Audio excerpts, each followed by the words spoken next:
লেখাপড়াটা শেষ করে একটা কোম্পানিতে চাকরি করি। কোম্পানিটা ভালোই ছিল। বাংলাদেশের কয়েকটা কোম্পানির মাঝে সে একটা কোম্পানি। ওষুধ কোম্পানিতে চাকরিতে জয়েন করি। কিছুদিন করার পর মনে হলো এই চাকরি আমার দ্বারা করা সম্ভব না, কারণ গায়ের চামড়াটা পাতলা। তার থেকে বড় কথা ছিল ব্যাকআপ ছিল বাবার, যার ফলে চাকরির প্রতি খুব একটা মনোযোগ হলো না। ইউটিউব ফেসবুকেও অনেক উদ্যোক্তাদের কাহিনী দেখে মনে হলো আমার উদ্যোক্তা হতে পারলে হয়তো ভালো কিছুই করতে পারবো। সেই মনোভাবটা নিয়ে আবার নিজের থেকে সবসময় একটা চিন্তাই ছিল যে অন্যের গোলামি করার থেকে নিজে ছোট কিছু করতে পারলো সেটা অনেক গর্বের।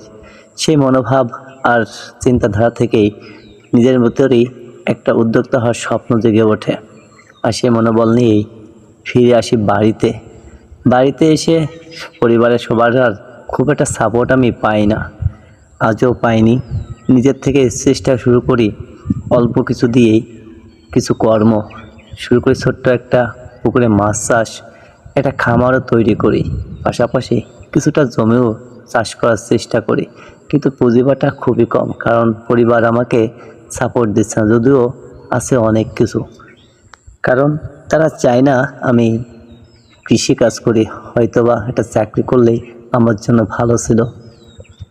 হয়তো সেটাও আমার একটা ভুল সিদ্ধান্ত ছিল। বোঝা উচিত ছিল যে পরিবার যেহেতু চায় না, সেহেতু আমাকে চাকরি না করে এভাবে ফিরে আসাটাও উচিত হয়নি। যদিও ভুল, তবুও সেটা ভুল হয়েই আছে, কারণ আমি এখনও সফলতা পাইনি আমার কর্ম থেকে। আমি হাল ছাড়িনি। সমাজের অনেক মানুষের অনেক কথা শুনতে হচ্ছে প্রতিনিয়ত। যারা কথা শোনাচ্ছে, যাদের কোনো যোগ্যতা নেই এই কথাগুলো শোনার। অহংকার না, এটা আসলে একটু অপমান বোধ থেকে বলছি।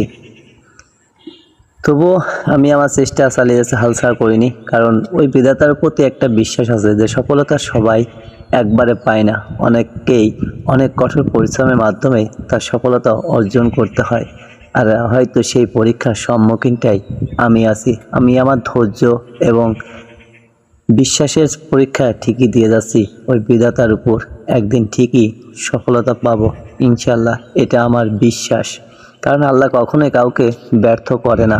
ব্যর্থ হব না, একদিন ঠিকই ভালো কিছুই হবে আমার জন্য। কারণ অনেক প্রতীক্ষার পর যখন আল্লাহ কিছু দেবে, তখন অবশ্যই ভালো কিছু দেবে।